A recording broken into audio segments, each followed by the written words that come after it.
yung soft look sa kanya. Okay po, ma. Dapat siyang pinakamaganda today. Ma, kinakabahan ako. Anak, normal lang ang ganyang pakiramdam sa isang taong ikakasama.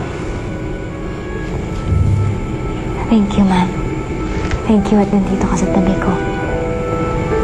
Alam mong hindi ako mawawala kahit kailan. Lalong-lalo na ngayong kailangan mo ako. Kahit na hindi mo ako tunay na anak, you've always made me feel like I'm your daughter. Thank you. Dahil nakikita ko ang anak ko sa'yo. Ang anak ko matagal nang nalayo sa akin. Ma'am, saan ho tayo? Kahit saan, Manong. I-drive niyo lang ho nang i-drive. Bahala na kung saan tayo makarating. Kaedad ko rin siya, di ba, Ma? At siguro ikinasal na rin siya ngayon. At wala ako sa tabi niya. Edi, isipin mo na lang na siya ang kasama mo ngayon.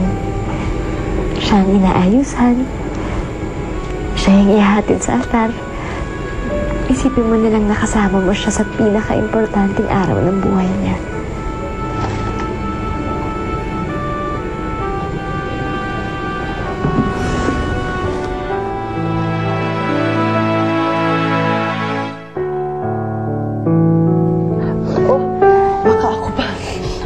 Ako pang mali. Makeup ko. Oo, makeup ko. Trisha, pahiran mo. Lalo akong kakabahan niya.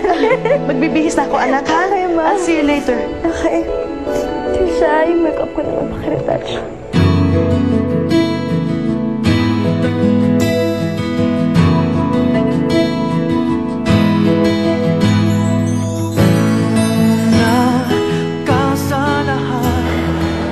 Darwin, akala ko pinag-isa na tayo ng pagmamahalan nating dalawa. Ang tibay ng pagsasama natin noon. Pero bakit naputol yun? Bakit?